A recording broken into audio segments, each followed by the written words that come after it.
Dans votre trousse, vous avez un sac médical comme celui-ci. C'est un sac de lavement du côlon. Le lavement, on le fait 2 fois par jour durant la détox, une fois le matin et une fois le soir. Les lavements, ça permet d'accélérer le processus de détox, ça permet de nettoyer le côlon en profondeur et ça permet aussi d'éviter la réabsorption des toxines. Durant la détox, on prend de la bentonite. La bentonite, c'est capable d'absorber les toxines dans le système digestif et ça les transporte jusqu'au côlon. Le problème, c'est que quand on est en détox, on fait aussi un jeûne, alors on ne va pas à la toilette. Alors faire un lavement, ça permet de faire sortir toutes ces toxines-là. Le sac contient 2 litres d'eau. Cette eau-là va être introduite tranquillement dans le côlon et va aller bien nettoyer pour déloger toutes les particules que l'on veut éliminer.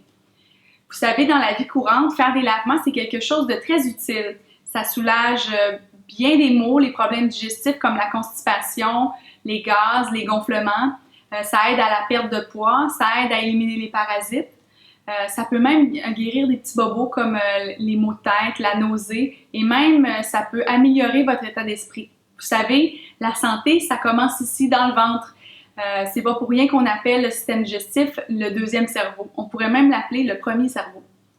Notre diète est majoritairement composée de produits transformés et de produits animaliers qui créent des blocages dans les intestins. Cette accumulation-là, ça crée un environnement favorable pour la multiplication des bactéries. Alors, notre système digestif, il faut en prendre soin, c'est très important. Alors, pour le lavement, comment ça fonctionne? Vous avez votre sac de 2 litres d'eau. L'eau qu'on va utiliser, c'est de l'eau filtrée. C'est toujours mieux d'utiliser une eau de qualité. Si vous utilisez l'eau du robinet, s'il vous plaît, la faire bouillir avant et après ça, on la fait reposer. L'eau, il faut qu'elle soit à la température du corps. Alors, on ne la fait pas chauffer très longtemps. On vérifie d'abord. Pour le sac, ici, il y a une corde au bout. C'est pour accrocher le sac sur la poignée de porte. Alors, on fait un nœud solide. Ça va permettre d'accrocher le sac sur la poignée de porte de la salle de bain. Ce que j'aime de ce sac-là, c'est qu'il est transparent. Alors, on peut voir l'eau descendre durant le lavement. Alors, on sait toujours où on est rendu dans le lavement. Donc, il y a un tube. Sur le tube, il y a une valve. La valve, c'est fait pour contrôler l'eau qui va entrer et arrêter. Donc, on peut toujours fermer et ouvrir la valve. Et on peut aussi la glisser pour ajuster l'endroit où la valve est. Pendant le lavement, on veut que la valve soit près de nous. On va la garder dans notre main tout le long du lavement.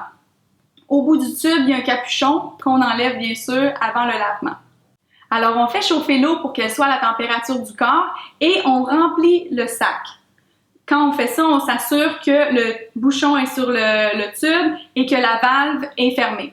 Donc, on remplit le sac et là, ce qu'on veut, c'est faire sortir l'air qui est dans le tube. Alors, ce qu'on fait, c'est qu'on se positionne au-dessus de la toilette ou du bain. On enlève le capuchon et on ouvre la valve.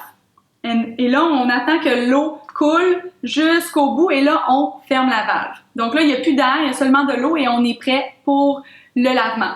On accroche le sac sur la poignée de porte ainsi que le tube et on est prêt.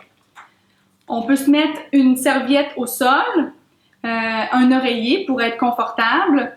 Moi, j'aime bien écouter de la musique, alors j'apporte mon iPhone et j'écoute mon Louis-Jean Cormier, ça me relaxe et c'est important de relaxer durant le lavement. Donc, vous avez du lubrifiant dans votre trousse. Si vous avez le vôtre, il n'y a pas de problème, vous pouvez l'utiliser. L'huile de coco fonctionne aussi très bien. Alors, on met du lubrifiant au bout du tube, on peut en mettre tout autour et sur l'anus. On se couche sur le dos ou sur le côté, dépendamment de votre niveau de confort, et on insère le tube dans le rectum. 2 pouces, c'est assez. Pas besoin que ça soit si profond. Quand vous êtes prêt, vous avez la valve dans votre main, vous ouvrez la valve et là, l'eau va tranquillement s'introduire dans le côlon. Alors, ce qu'il faut faire, c'est finir le sac. Il faut vider le sac au complet. C'est sûr que parfois, on arrête l'eau. Si vous sentez la crampe arriver, vous sentez un petit inconfort, pas de problème, on ferme la valve et on respire. Il faut respirer pour relaxer le côlon et là, la crampe va passer et on peut rouvrir la valve et là, on va réintroduire plus d'eau dans le côlon. Alors, l'idée, comme je dis, c'est de finir le sac.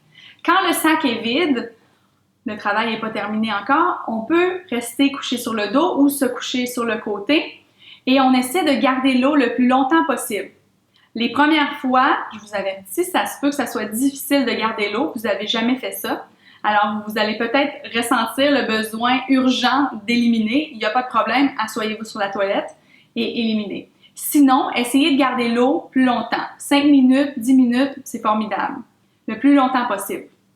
Quand vous ressentez le besoin d'éliminer, on se lève, on s'assoit sur la toilette. C'est pour ça d'ailleurs que je vous ai dit de vous coucher dans la salle de bain près de la toilette. Parfois, le besoin peut être urgent. Alors, on s'assoit sur la toilette et on laisse les choses arriver naturellement. Je vous avertis, ça sent pas la rose. Je vous souhaite bonne chance et on s'en reparle dans une autre vidéo.